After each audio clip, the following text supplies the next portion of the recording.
नए मैप्स पर वो कहानी लिखी जाए। मिलिट्री बेस नोवो रिपनॉय के बीच तक का ये फ्लाइट पाथ। अब ये एग्जैक्टली दो हाफ में तो डिवाइड नहीं करता है एंगल को, लेकिन टीम्स को पता है कि उनको अपने ड्रॉप्स पे जाना कैसे है। हालांकि हमने पहले दिन के दूसरे मैच से लेकर के आज तक पावर प्ले का इस्तेमाल और पावर प्ले के कारण टीम्स के साथ हुआ वो पूरा अंजाम बहुत अच्छे तरीके से देखा है। Today I feel today is a good day. It definitely is an even more interesting day अगर कुछ अर्ली फाइट्स देखने को मिल जाए तो। एंड दर्शकों को वापस से याद दिला दे, बिगुल बच चुका है, यानी पहले सर्कल के अंदर आप जितने भी फिनिशेस निकालते हो उसके दुगने अंक आपको मिलने वाले हैं। और इसी लहर में काफी सारी टीम्स चल रही है, बट निगाहें रहेंगी ओरंगुटान के ऊपर, क्योंकि ये एक अलग रेस में चल रहे हैं। फिनिशेस की बात करें, बढ़िया फिनिश पॉइंट्स में निकाल चुके हैं, one of the highest position points भी उनके पास है। और आज के पहले दो मैचेस के बाद एक थ्रेशोल्ड ओरंगुटान सेट करते हुए नजर आएगी।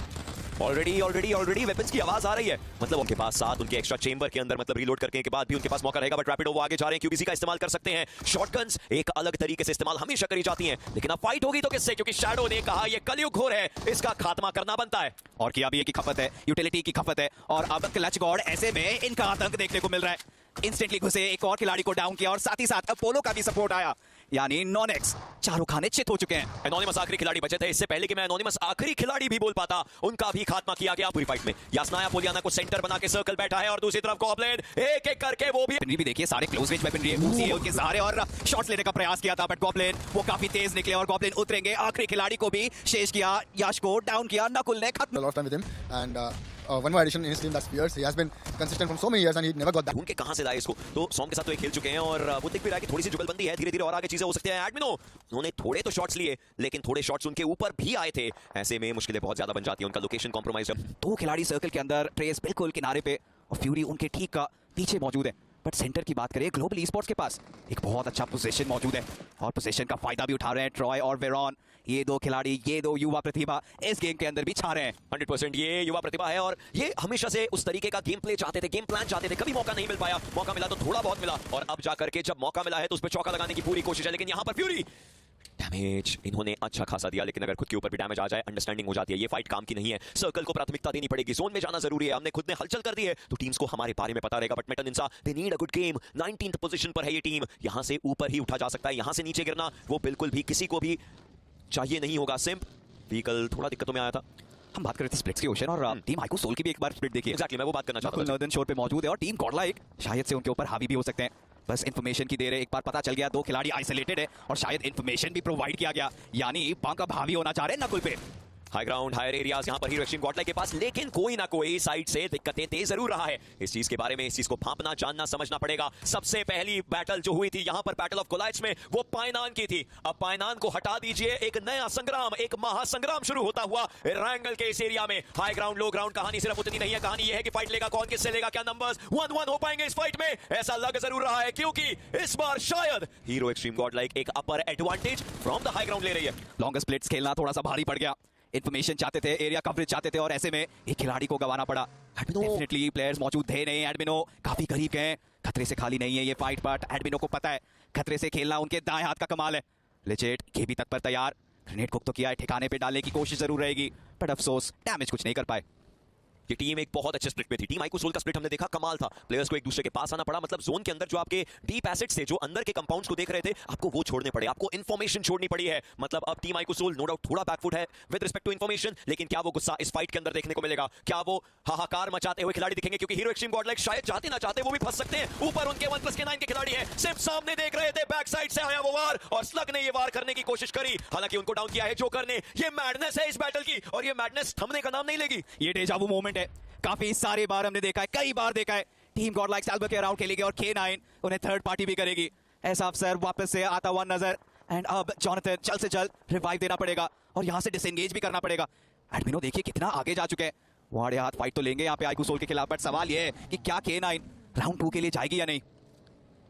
एडमिनो ने चलिए लेजेंड को स्पॉट किया, थोड़े बहुत शॉट्स लेने की उनकी तरफ से भी कोशिश आई थी, लेकिन अब सर्कल 50 मीटर और 15 सेकंड। ये सर्कल फेवर किसको करता है? सेंसे को, उनकी रोटेशंस को, उनकी अंडरस्टैंडिंग को। ये सर्कल फेवर किसको करता है? टीम आइको 8-बिट को, ग्लोबल ई-स्पोर्ट्स के खिलाड़ियों को, और बाकी सारी टीम्स सिर्फ इन पहाड़ों में, इन वादियों में फंस करके रह जाएगी। निकलते निकलते गाड़ी बचेगी ना, खिलाड़ी क्रेट्स देखने को मिल सकती है। डेफिनेटली मिल भी सकती है इस समय, क्योंकि K9 ये तो अड़ियल है, ये यहां से हटना नहीं चाहते। जॉनथन धाक लगाए हुए बैठे हैं, स्लग ठीक उनके ऊपर, सिंप और पंक फिलहाल के लिए कंपाउंड का कवर भी है, बट इन्हें जोन के अंदर प्रवेश करना है। ऐसे में प्रो डाउन होकर ट्रेस करने की कोशिश, शॉट्स लिए जरूर गए थे, बट स्लग काफी तेजी से यहां से कवर में चले जाएंगे। हीरो एक्सट्रीम गॉडलाइक पता चल चुका है, जोन को प्राथमिकता देनी है, सर्कल के अंदर एंटर करना है। और टीम आईकू सोल ये भी तो घात लगाए हुए बैठे हैं, इंतजार कर रहे हैं ओशन। फिक्सर्स स्लग एक हेडेक बन करके बैठे हुए थे पीछे, बिल्कुल। वो बस थे वहां पर, थोड़ी बहुत हलचल करी ना, उन्होंने कुछ लेना ना देना, वो जो चीज होती है ना वो किया और आराम से आगे निकल गए। कमाल का लगा जरूर उनका वो पूरा हलचल करना, वो चुलबुलापन जो slug actually outside the game होता है वो इन द गेम देखने को मिला। लेकिन अब आगे की बारी ये है कि किस तरीके से बाकी प्लेयर्स खेल पाएंगे, क्योंकि स्लग वो तो अपनी टीम के साथ आ चुके हैं, वो उस जगह पर रहेंगे। टीम का जो फॉर्मेशन था पहले एक दूसरे से अलग होना, वो 2+2 हो चुका है, काफी करीब एक दूसरे के, लेकिन मल्टीपल साइड से शॉट पड़ना शायद अब 1+K9 के लिए दिक्कतों का सबब बन जाए। Ninja boy he was taken down, लेकिन इंस्टेंटली उन्हें खत्म भी किया गया है। और K9 आप देखिए बेस के ऊपर भी काफी सारी गोलियां ताकी जा रही है। एचपी इनकी काफी ज्यादा कम, स्मोक्स का ये बिछौना इन्होंने डाल तो रखा है, but hero extreme god like north western edges के अराउंड खेल रही है। गनीमत है कि इनके पास एक हाई ग्राउंड एडवांटेज है। ठीक बगल में टीम K9 भी मौजूद है, अभी तक कमिटमेंट नहीं दिखाई है, क्योंकि दोनों ही टीम्स इस बात से भले भांति परिचित है कि सर्कल के अंदर एंट्री भी लेनी है। बट पांक रिस्क लेना चाह रहे थे, स्मोक के अंदर से ट्रैवर्स किया, ड्राइव बाय करने की पुरजोर कोशिश है, बट बीस्ट ने अच्छे तरीके से सिम को डॉज तो किया था, बट जॉनथन के हत्थे ये बच नहीं पाए। बिल्कुल, वो स्मोक के एरियाज के अंदर लगा था कि थोड़ा सा छुपते छुपाते वो बचे रह जाएंगे, लेकिन नहीं नहीं नहीं, ऐसा होगा नहीं, आज नहीं। आज एक अलग कहानी लिखने के लिए खिलाड़ी तैयार हैं। हीरो एक्सट्रीम गॉड लाइक उस कहानी के सूत्रधार बन सकते हैं, लेकिन अभी भी ये पिक्चर बाकी है, इसका क्लाइमैक्स आना बाकी है। अगला सर्कल बनेगा, क्या ये सर्कल RNTX और टीम आईकू सोल की तरफ रहेगा या फिर 1+ गॉडरेन की तरफ? सर्कल ने एक सदन करवट ले ली है और इस सब के चलते सिम्प ही हैज बीन टेकन डाउन। उनको बचाना थोड़ा मुश्किल हो सकता है, थोड़ा पेचीदा हो सकता है। दूसरी तरफ जोकर, उनका भी सब आया। 7 फिनिशेस हीरो एक्सट्रीम गॉडलाइक के पास, एक का खिलाड़ी का नुकसान हुआ है, पर हौसले अभी भी बुलंद है। सामने टीम आईकू सोल है और ठीक सामने गॉब्लिन है और जॉनथन के हाथ अब गर्म है, इंस्टेंट जाएंगे, वो नॉक निकालेंगे, थोड़ा सा साथ भी रहेगा टीममेट का। आउट प्ले हो गए वहां पे गॉब्लिन एंड जस्टिन। देखिए सर्कल का इतना अच्छा कवरेज है, स्पॉट किया, पंप को डाउन किया, बट जल्द से जल्द हीरो एक्सट्रीम गॉडलाइक इस बारे में इन्हें भी पता है, जल्द से जल्द वो रिवाइव देके सर्कल के अंदर प्रवेश करना है। रिवाइवल देने के लिए ये जगह मिली जरूर है, लेकिन वो पिक्सल के ऊपर शॉट्स लगे तो दिक्कतें बहुत ज्यादा बन सकती हैं। Legend the last man surviving from team iQOO Soul, 7 finishes इस टीम के पास, बट अब ग्लोबल ई-स्पोर्ट्स के लिए द वर्ल्ड ऑफ बैटल की चुनौती जो इस बैटल ग्राउंड के अंदर एक अलग भिड़ंत रख सकती है। विशु को भी डाउन किया गया, एक एक करके आ रहे थे खिलाड़ी, लेकिन सिर्फ ग्लोबल ई-स्पोर्ट्स की नजरें नहीं थी उनके ऊपर, बिल्कुल पीछे और साइड से टीम आईकू 8-बिट ये भी एक स्टेटमेंट के लिए तैनात, तैयार और तत्पर थे। और TWO भी जो ठीक उनके ऊपर मौजूद थे। अभी कल भी हमने देखा फिनिशेस की होड़ थी, चाह वही थी, आज खेल रहे थे पोजीशन पॉइंट्स के लिए 8वें पायदान पे, इन्होंने दम तोड़ा है अपना। हीरो एक्सट्रीम गॉडलाइक ठीक ऊपर, नीचे मौजूद है ओमेगा, पोजीशन एब्सोल्युटली कॉम्प्रोमाइज, पैर दिखा, निशाना कहीं और था, यहाँ पे गिरा कोई और है। जस्टिन वापस से यहाँ पे नाक में दम करते हुए नजर आ रहे हैं हीरो एक्सट्रीम गॉडलाइक के। एडमिनो बचाने में दिक्कतें बन सकती हैं, स्मोक जरूर किया गया, लेकिन वो रैंडम शॉट्स मुश्किलें खड़ी कर सकते हैं। ओमेगा वो भी लेटे हुए, उनके बारे में पता चल चुका है, शॉट्स लेने की पूरी कोशिश, उनकी एचपी काफी कम करी जा चुकी है। जॉनथन आगे जाते हुए कवर उनको उस गाड़ी का मिल सकता था, लेकिन सही समय पर वो नहीं हो पाया, और देखते ही देखते एलिमिनेशन K9 का बच जाते जाते काम कर दिया गया था। हालांकि अब टीम्स के एलिमिनेशन की झड़ी लग चुकी है। आज कहा भी था जस्टिन और डेल्टा ने कि चिकन आएगा, और लग रहा है उसकी आगाज हो रही है। फिलहाल के लिए ग्लोबल ई-स्पोर्ट्स इनके पास 3 खिलाड़ी जीवित है, आईकू 8-बिट 2 खिलाड़ी जीवित, और आईकू सोल से सिर्फ लेजिट ही हैं जो बचे हुए हैं। नॉर्दर्न साइड पे वो खेल रहे हैं, बाकी सारी टीमें अराउंड द सदर्न एरियाज। गॉड्रेन सबसे अच्छा स्प्रेड अभी के लिए उन्हीं के पास मौजूद है। नियो एक अलग फ्लैंक एंगल पे, 8-बिट और ग्लोबल ई-स्पोर्ट्स एक दूसरे के बिल्कुल बगल पे मौजूद।